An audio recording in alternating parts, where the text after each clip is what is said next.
Mo dúpẹ́ lọ́wọ́ everybody. Orúkọ mi ni Afọlábí Ismail. Ẹni tí Arẹjíà gbé sí orí fídíò pé mo gba owó lọ́wọ́ òun.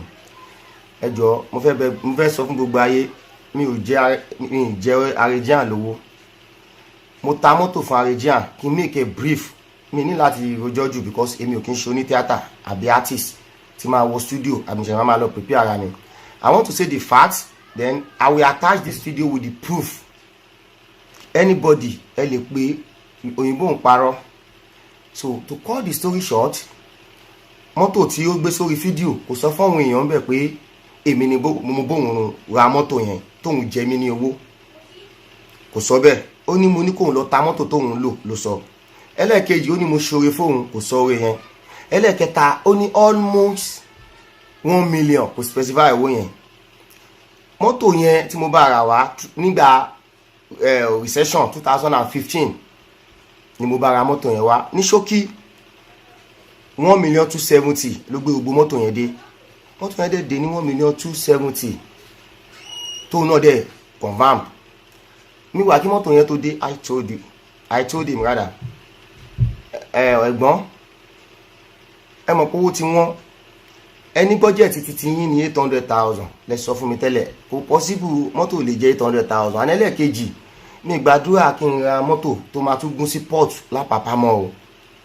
Ẹni no problem ẹ fẹ́ ṣe show gbà yẹn ní birthday àti tó pe pàṣọ máa ń gbà yẹn pé ó dẹ̀ ní mọ́tò méjì kan ìkan ó ti gbòòrò pátápátá ìkan ṣe ń rí yẹn tì ìyẹn náà ní táyà bla bla. Mọ́tò àlòkù ni kò ń ṣe tòkunbọ̀ ló ń lò gbà yẹn. Mọ́tò tó gbé sí kíní yìí mi kọ́kọ́ ra tòkunbọ̀ fún nígbà yẹn. Mo dẹ̀ ní òkè lọ́rọ̀ kan mọ́tò méjèèjì tó tà àti gbogbo owó tó fún mi lápapọ̀ kí n má take time is 700,000 then. Àtìgbà tó ti gbé mọ́tò lọ ẹ̀gbọ́n yìí kò bójú ẹ̀yìn mọ́ o. Mo pè níjọ́ kan tí mo nídìí mọ́tò Nàìjíríà. Máa sọ fún mi pé òun wà ní location ní Ìjẹ̀bú bí tọ́lọ́run ti máa mú di sí yìí mi sọ fún. Mo lọ ṣe transaction ní area Kollington side yẹn ní FCMB bank. Mo rí inú traffic ìyẹn kí yẹn lọ bẹ́ẹ̀. Mo wá ń dẹ́ pé a kó sí mi lọ́wọ́.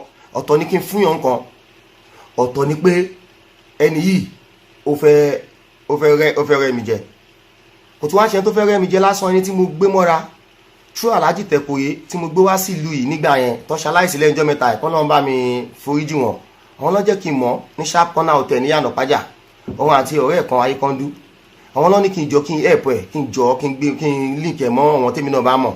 At least gbogbo àná ṣe ń ṣe náà nìyẹn. Ó dẹ̀ pè mí ó ní kò sí ilé lórí ẹ̀ mọ́ kò sí nǹkan kan mọ́. Ìyàwó ti sá lọ gbá kan oníṣùgbà mi fi yọ but I have to say 1 or 2 things to this because òun tó fi lè ṣe nǹkan tó ṣe fún mi tó dẹ̀ mọ́ pàgùn mi wà lọ́wọ́ ẹ̀ so èmi náà ní láti hide anything. 1,270,000 ló wà lọ́wọ́ ní gbogbo mọ́tò mi 700 lẹ fún mi. Mo wá ń dẹ́ láti gbà yẹn torí pé nǹkan tó ṣe fún mi jọ́ tí ó nù wà ní location tí ó sì location tó dẹ̀ gbóbìnrin sínú mọ́tò àṣà àdúgbò mi ló wà. Mo wá dẹ́ ìsọ anything láti gbà yẹn. Nǹkan tí mò ń send yìí màá send document mọ́tò yẹn doc receipt gbogbo ẹni tẹ́ bá wà l'Amẹ́ríkà ẹ confirm ẹni tẹ́ bá wà lẹ́fíwé ẹ pè kẹ́ call. Then kí n tó finalize gbogbo ẹ̀yin tí ẹ conclude tẹ́ gbọ́ ti tèmi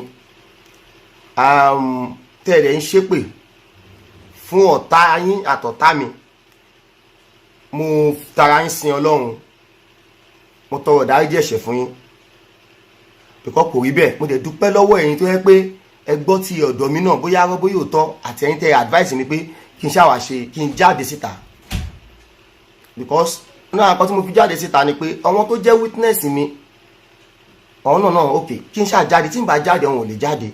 In a nutshell mo èdè 2018 máa screenshot WhatsApp yẹn sí yín ó kọ̀ ta sí mi mo kọ̀ rí fọ́tò kan ní má bàtà lélẹ̀ àbábádélé òdúlélé ṣé àtàìmí ní birthday wọn ni mi tẹ́ mọ̀ tèrántí pé òun ni ó send kíní yẹn nínú ó ṣáà jẹ́ pé mọ̀ pé bàbá òun fẹ́ ta mọ́tò mi mọ́tò tó òun lò yìí pé òun fẹ́ ta òun fẹ́ rà mí ẹ̀yin náà lè bá mi ṣe nǹkan kan. Meanwhile nígbà tí mo gbé mọ́tò yẹn fúngbà yẹn kò sówó lọ́wọ́ mi ó wá lóun bímọ mo tún lọ bí ẹ̀ lábẹ́òkúta bóyá màá tẹ̀ tó rí bóyá tó rí nǹkan kan ó introduce àwọn colleague ẹ̀ kankan fún mi pé ẹ̀wù ẹ̀ tó gbé mọ́tò fún mi lélẹ́yìí o àwọn náà kọ̀ọ̀kan yẹn náà máa rántí ní ọdún yẹn lọ́hùn, that was 2016 tí màá ṣe mistake. Ọlọ́run wá bá mi tì wá náà tún fẹ́ ra mọ́tò mi, ó fẹ́ ra mọ́tò mi tó tún máa dáwó kélekèlé tó tún ní sanwó fún mi torí mi jẹ́ Lanre Shitu Motors. Bó ṣe wá nìyẹn ló bá ní aṣá conclude, that was 2000 between 18-19 yẹn ṣá, ó wá send owó sí mi gbogbo tó yà sẹ́sìn kélekèlé ó jẹ́ 680. mo ní mo fẹ́ ta mọ́tò 1,8 million, oníwàrà 1,550,000. mo dẹ̀ ní òkè ipe wàá fún mi ní kò lè fún mi balance mi pẹ̀lú ẹ̀ mọ́. mo ní òkè ó ní but torí kò sí bí ẹlẹ́dẹ̀ wa mi bá gbogbo nǹkan tí n bá sọ ẹ má believe mi o, ẹ má trust mi o, bọ̀ ẹ fa gbogbo tó kù lọ́lọ́run lọ́wọ́. ó dẹ̀ sọ fún mi ó ní òkè wàá lè fún mi lówó mi àmọ́ ẹni tẹ́ ṣe rántí mi àwọn tiẹ̀ dá. ní ṣókí wọ́n tó fẹ́ ra mọ́tò tó tún sanwó kélekèlé ò tún sanwó on time. ibẹ̀ mo ti wá pé àlàyé ó tún bá kàn bọ̀ kí má máa fọ́rọ̀ gùn kí má gba táìmù yín. mi wá mítọ̀ pẹ̀lú mọ́tò yẹn fún àwa kọ̀ọ̀kú lórí kí n refund ẹ. wọ́n ní máa yọ 570 mi o. ló bá ní kí ni ìgbà kan ó bá ṣàmúlẹ̀ ẹ̀gbọ́n máa yọ 570 mi o. wọ́n ní kò ṣe 570 200 lọ́wọ́ jẹ́ mi máa ṣàyẹ̀wò tèmi o. a sọ̀rọ̀ lórí agúnjọ́ yẹn ni. the next thing this year ni mo tún wá rí fásì yìí o. that was early March or late February, precisely on the 10th of March tó lọ tán yìí. ó kọ fídíò tó gbé fún ẹ̀yìn yìí ó ti fi threaten mi tó send ẹ̀ sí mi personally. bó ṣe send ẹ̀ sí mi yẹn náà ìpò ti send ẹ̀ bí sọ́wọ́n bí méjì tó jọ mẹ́mí àti ẹ̀. àwọn yẹn ń pè mí lọ́wọ́ mi ti wo fídíò yẹn tán pé Bọ̀sún ó gbé àbó ti gbé sí ni. àwọn yẹn bá ní tí n bá ti sanwó lọ́ọ̀dì 25 kí n wo fídíò yẹn pé ó máa gbé síta o. mo ní ó gbé mi síta mo ní proof gbogbo email gbogbo everything wà doc receipt wà tó fi jẹ mí lówó. tẹ́yìn náà wọn tó dẹ̀ fẹjọ́ sùn tó mọ̀ pé ó jẹ mí lówó tọ́wọ́n náà mọ̀ tóun náà sọ fún wọn tó mọ̀ but torí pé àárín wọn ò dàrú àwọn èèyàn ní láti máa mọ much nígbà yẹn. now wá ní March 10 tó send video yẹn wá àwọn ẹ̀dẹ̀ ti advice mi pé kí n dáwọ́ ẹ̀ padà fún pé ẹni tí mò ń help tó fi lè ṣerú fídíò yìí threatening yìí kò dá èèyàn lè ṣèyàn lè ní kó padà tó tún padà help ẹ lọ́la pé wọ́n ẹni yìí kí n pay off compare tó nǹkan tọ́wọ́n ènìyàn náà ti sọ fún mi nígbà yẹn nínú àwọn èèyàn pé àwọn ẹni tí mo bá ṣe yìí ingrate ni wọ́n nǹkan tó bá ń jẹ lọ́wọ́ lọ́mọ mo pẹ́ ta ti jọ ń sùn tá jọ ń jí mo wà ń lo òyìnbó ilé tí ó ń gbé 250,000 ní máa ń san bẹ́ẹ̀ ó gbé bẹ́ẹ̀ pé more than 4 months ló fi gbénu ilé yẹn ó tún máa ń dé ó ní extra kì mí lọ́wọ́ mo dẹ̀ wá lóyìnbó dẹ̀ sanwó lé títí ẹ̀. mo ní aláyé mi ìnáwó lọ́wọ́ March ní on the 25 March tó lọ yọ fún mi di ending according to advice tọ́wọ̀n èèyàn fún mi. ó ní okay no problem nǹkan kan. Unfortunately March 16 ni ìlú tí mo wà láìláńd bí báyìí March 16 ni a stop iṣẹ́ kò síṣẹ́ mọ́. nígbà tó mo pé àbí mo lè rí nígbà tó ní March 28 mo wá pé ẹ̀gbọ́n mi lè wó lẹ́ndì àti wọn pandemic o but ẹ jẹ́ nǹkan tí mo lè ṣe by first week of April ó dẹ̀ ní òkè. mo wá wò pé àwọn tó bá mi sọ̀rọ̀ kó má dàbí pé àbí mo kọ̀rọ̀ sí wọn lẹ́nu mo wá wá 120,000 mo máa attach ẹ̀ náà mọ́ fídíò yìí o. mo wá send 120,000 sí ní April 7 ẹ̀gbọ́n ẹ má bínú ẹ gba owó yìí lọ́wọ́ mi. wọ́n wá ní òkè pé ó dẹ̀ ṣàdúrà fún mi ó wà nùkì nìyẹn pé tó bá di May mo á nígbà mo máa sọ tó kù mo ní May 5 lẹ́yìn wọn náà máa ṣí wálẹ̀ níbí báyìí o àti mọ̀ o. nígbà tó dẹ̀ tún di April ending àwọn náà pè mí kí n má gbàgbé May ending mo ní May tí mo dá mo ní ẹ̀gbọ́n àti ìṣiṣẹ́ o bọ́ ẹ ní sùúrù ẹ jẹ́ kí n wo nǹkan tí n bá tún lè ṣe tó bá ṣe tí a bá bẹ̀rẹ̀ iṣẹ́ tèmi ò bá tẹ̀ tí ì ṣiṣẹ́ àwọn tí mo lè béèrè owó lọ́wọ́ ẹ̀ àwọn á máa ṣiṣẹ́ wọ́n á sì lè ya mi lówó but mi ìnáwó kò sẹ́ni tí mo tún fẹ́ béèrè owó lọ́wọ́ ẹ̀ everybody ni gbogbo kí ni ìbá ó dẹ̀ ní okay no problem wà á tún pè mí again wípé báwo ni nǹkan kan mo ní ẹ̀gbọ́n mi fẹ́ dájọ́ tó fẹ́ yẹ lọ́rọ̀ kan ìgbà tó di on the 28 tó lọ ní May yìí mo ti rí àwọn kìíní yẹn lórí Instagram tó ti pè mí pé àwọn tó mọ̀ mi pé aṣẹ́kùn ṣe bọ̀bọ̀ ẹ̀gbọ́n yìí ló tún fẹ́ máa ṣe báyìí nǹkan kan báyìí pé ṣé kò ń ṣe ẹni tí àjọ ilé ní tíátà yìí kankan mo ní kò tí ì rìn wọn ni tó bá rìn wọn wọn á jáde wá bọ́ tó bá jẹ́ pé lóòótọ́ ẹ jẹ́ kí gbogbo àjọ wò ó ta ni wọ́n máa sẹ́ǹdì fídíò yẹn sí kó tó di pé gbogbo ẹ̀yàn ayé ń rí fídíò yẹn tó máa sẹ́ǹdì ẹ̀ sí tó rí 680 tí ò ní lọ́wọ́ wò yẹn yá tí mo dẹ̀ rí fọ́tò ìyàwó mi nínú ẹ̀. Ìyàwó mi dẹ́kẹ̀rẹ́ ó ti ní assistant tó ti tí é pé gbà mí ti ń bá stranded sí Nàìjíríà òun ló máa send owó tèmi àtẹ́jọ́ máa fi jẹun. Nínú owó ilé yìí tí mo máa ń san níbẹ̀ yẹn tóbi tí mo kọ́lé sí ibẹ̀ kọ́ ni mò ń gbé. Àwọn tó súnmọ́ mi á mọ̀ kan tí mo sọ yìí. Owó ilé inú lady náà kò mú anything mi ò bẹ́jọ́ sọ̀rọ̀ yìí. Màá ti sanwó fún un. Ìgbà tó wá di 29 àwọn kan wá pè mí. Wọ́n wá ṣe conference call pẹ̀lú èmi àti ẹ̀. Mo wá sọ fún wọn yẹn pé mọ́tò tó wà lọ́wọ́ ẹ̀ tó wà nínú fídíò kò sọ fún yín pé mi mo gba mọ́tò fóun. Èmi mo rà á fún un. Àwọn yẹn ni àwọn á bè lọ́ọ̀ pé ṣé òótọ́ ni òun ló rà bọ́ mo sanwó ẹ̀ tán.